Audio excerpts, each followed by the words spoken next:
let's talk about the Khilafah. Let's talk about the Caliphate. But before we even start this conversation, we can't really talk about that as an ideal, as a concept, without first accepting the existing situation of the Ummah, which is we are 1.8 billion people.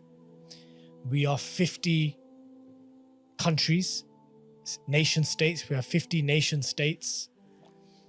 The vast majority of the rulers and the regimes are in one of the pockets of the 5 superpowers of the world, and that is America, Russia, China, Britain and France to a lesser extent. If they are not in the pockets of those 5 countries, then they're in the pockets of IMF, World Bank, who are ultimately funded and sustained by mainly America. That's the existing quo, existing status quo. The existing status quo is that the borders and the flags in which we take such great pride in are barely 100 years old. We have to also accept that whilst in many of these constitutions there'll be an explicit mentioning of Islam or the Quran being the state religion, or the ruler has to be a Muslim. Like in Syria. Like in Bangladesh as well. Bangladesh has the Quran mentioned in the constitution, but it says it is a secular country. Pakistan's constitution was pretty much the British constitution until certain tweaks were made later on, I believe. Under Bhutto, yeah. So what I'm saying to you is that can we even speak about the Caliphate without first addressing the existing situation of the Muslim world? Of course not.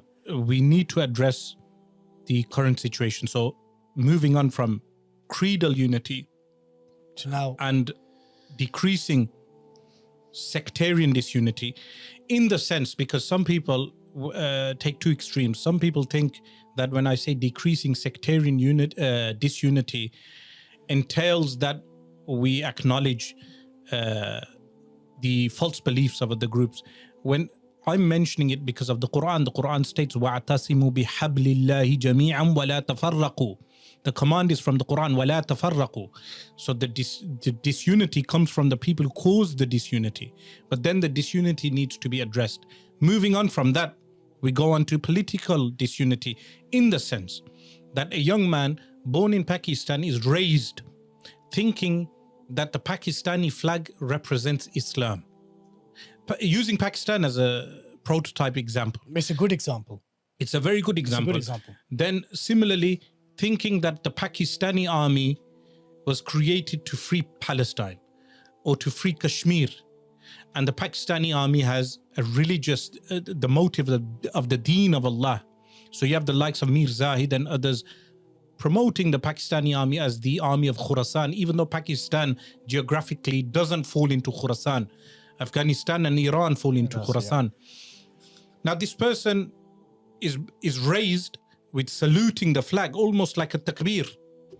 Every morning, nationalism is a disease that has entered the hearts of so many Muslims that they cannot think out of the paradigm of nationalism.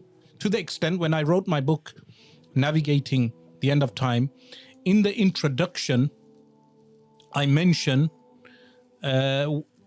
Kashmir. Yep.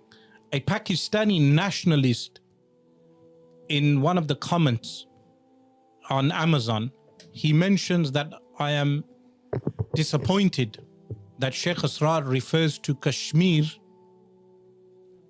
separately to Pakistan. So he's reading, I am mentioning Kashmir as a district, geographical district. So you could go to any part of the world as a Muslim, of the Muslim world, and we as Muslims would see them as equals. So I write in Damascus, I'm in Damascus, not as a nationalist. But this person is framing that as a nationalist. That why has he not recognized Kashmir as Pakistan? That's an issue for him. But for me, an issue would be, why is Pakistan, instead of being a nationalistic state, a state that calls for patriotism to the state, as opposed to loyalty to Allah, which is the difference between Khilafah and a nation state. A nation state calls for loyalty to itself as an entity. while the Khilafah calls for what? Loyalty to Allah. The bay'ah is to the Khalifa because the bay'ah is to Allah. And even the Khalifa is not above the law. So this distinction alone should bring into our minds that nation states are disuniting the Muslim Ummah. So we need to remove the illness of nation states where people are prioritizing a flag or an anthem or a constitution. None of these things have a place in the deen of Islam. The Khilafah is the only form of governance recognized in the deen of Allah subhanahu wa ta'ala.